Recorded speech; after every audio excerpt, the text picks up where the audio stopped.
environmentally friendly capital city di veranda.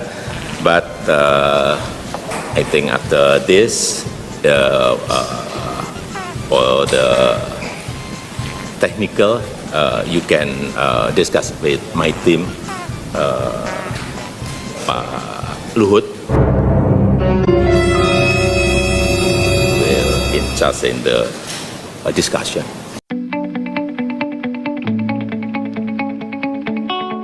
Sekarang harus izin presiden, tanggapan Bapak Jokowi bagaimana? Ya. Kalau saya melihat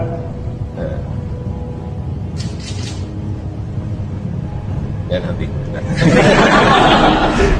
Para pemuja Jokowi yang out logika.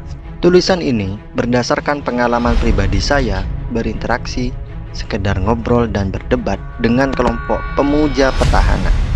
Saya beri istilah pemuja karena mereka ini sudah menganggap petahana satu-satunya sosok yang akan menyelamatkan Indonesia. Ratu Adil lah istilahnya.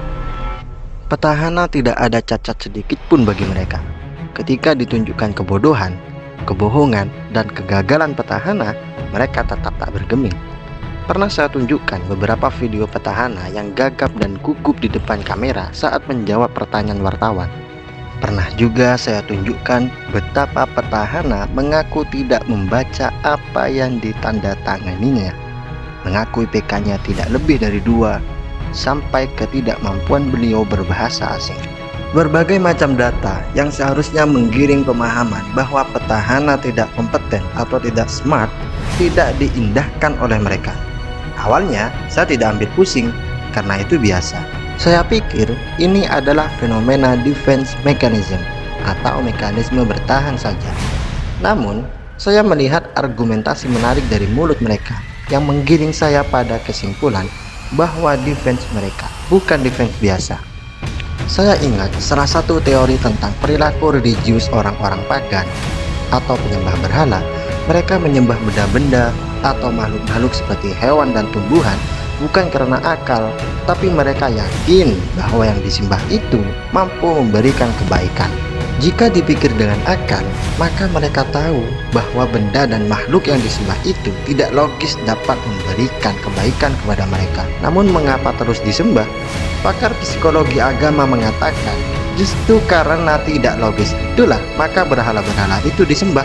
Para penyembah berhala itu disebut sebagai orang-orang yang mabuk keajaiban. Mereka adalah orang-orang yang menyukai keajaiban secara berlebihan. Sebagai contoh, untuk menjelaskan keajaiban yang dimaksud, para penyembah berhala itu tahu kalau ingin kaya, mereka harus bekerja dengan rajin. Jadilah pedagang atau jadilah pegawai. Namun itu rasional, bukan keajaiban. Ajaib itu menjadi kaya dengan menyembah batu. Tidak masuk akal. Namun justru itulah yang namanya keajaiban. Kalau masuk akal, itu bukan keajaiban, tapi logis atau rasional. Saya perhatikan dinamika psikologis inilah yang bekerja dalam otak kelompok pemuja petahana tersebut. Semakin ditunjukkan bahwa petahana memiliki kekurangan-kekurangan dan tidak logis kalau beliau dapat memperbaiki Indonesia, semakin mereka bersemangat mendukung petahana. Beberapa di antara mereka mendebat dengan nasihat adiluhung orang Jawa. Wong pinter, orang mesti bener. Wong bener, orang mesti pinter. Mereka mau mengatakan, ya, petahana memang bodoh, tapi dia orang yang benar. Padahal nasihat Jawa itu maksudnya, wong sing ketok pinter, orang mesti bener. Wong sing bener, orang kudu ketok pinter. Karena tidak mungkin orang dapat mencapai kebenaran tanpa ilmu, dan orang yang pintar adalah orang yang berilmu. Para pendukung jenis ini akan semakin khusyuk membela petahana justru ketika ada bukti kekurangan petahana. Bagi mereka, dunia ini berjalan tak logis dan semuanya bertentangan. Dengan kondisi hutang melambung tinggi, BUMN merugi, nilai tukar rupiah yang cenderung melemah, harga-harga naik, dan kepercayaan terhadap pemerintah menurun, masih ada pemuja-pemuja yang percaya bahwa petahana mampu membalikkan keadaan. Padahal kualitas pribadi beliau secara intelektual lemah, literasinya kurang, gagap dan gugup jika tampil tanpa teks, pergaulan dunianya kurang berwibawa, dan boneka partai. Namun justru kualitas-kualitas itulah yang membuat mereka semakin berharap keajaiban. Bisa saja orang ini yang justru yang menyelamatkan Indonesia. Itulah sebabnya Ruhut mengatakan Jokowi adalah rahmat Tuhan untuk Indonesia. Perilaku seperti ini bukan barang baru di Indonesia. Ingatlah Ponari, dukun cilik yang dikabarkan mampu menyembuhkan segala macam penyakit dengan sebuah batu. Masuk akal? Tidak, tapi justru itulah yang mendorong orang-orang datang untuk merasakan keajaiban. Kalau Ponari itu seorang dokter spesialis dengan gelar akademik doktor, pasti yang datang tidak sebanyak itu. Kenapa? Kalau dokter bisa menyembuhkan penyakit, itu bukan keajaiban, itu logis. Biasa, saya sering tersenyum, namun berterima kasih atas perhatian kawan dan murid-murid saya yang menasehati, "Pak, jangan sering ngatain orang dungu, tidak baik." Namun, bagi saya, tidak ada kata yang pas untuk perilaku seperti ini selain dungu, karena mereka menolak ajakan berpikir logis dan malah memaksa akalnya berpikir terbalik. Mengapa bisa begitu? Jiwa mereka mabuk keajaiban. Orang yang mabuk selalu ingin merasakan sesuatu yang memabukkan itu. Kalau sesuatu yang memabukkan itu berupa khamr, maka khamrlah yang diinginkan. Dalam kasus ini, sesuatu yang memabukkan itu adalah keajaiban, maka keajaiban akan menjadi kelangenan buat mereka.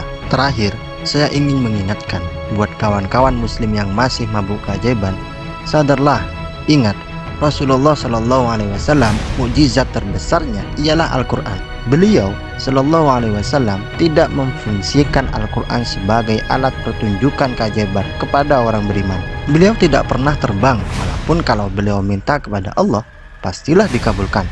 Beliau tidak membelah lautan seperti Nabi Musa alaihissalam, tidak pula tahan dibakar api seperti Nabi Ibrahim alaihissalam. Mengapa? Karena keajaiban-keajaiban itu ditunjukkan untuk orang-orang yang sulit memahami kebenaran dengan akalnya. Sedangkan Rasulullah SAW menunjukkan mukjizat Al-Quran kepada orang-orang beriman dengan penjelasan rasional, sehingga keyakinan itu menancap kuat dalam sanubari orang beriman. Jangan biasakan akan memabuk keajaiban, karena itu sama dengan menutup pintu hidayah. Bagaimana Al-Quran yang logis dan rasional itu dapat diterangkan kepada otak yang sudah dibiasakan mabuk keajaiban, kawan? Please.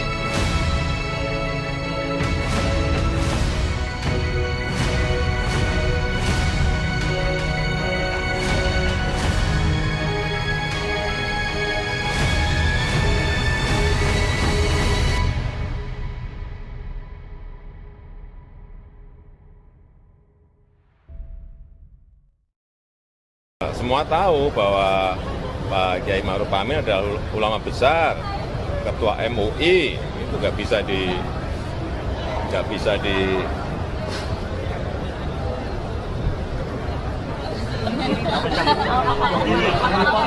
ya maksudnya tidak bisa ditutup-tutup, nggak bisa dipotong-potong. Ya memang faktanya seperti itu, kan. Sederhanaan yang diambil sudutnya dengan sudut pandang yang dengan kamera yang pas gitu. Jadinya semuanya kaget dan menjadi sebuah booming. Ini udah lebih dari berapa? 7 juta kan? Inilah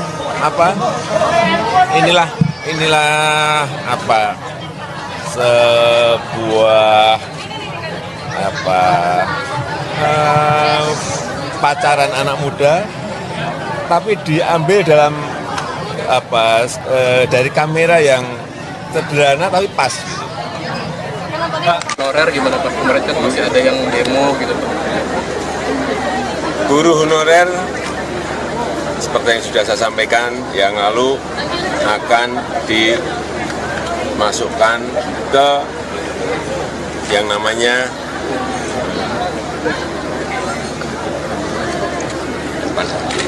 nanti tanya apa Menpan RB aja lah, tanya Menpan RB.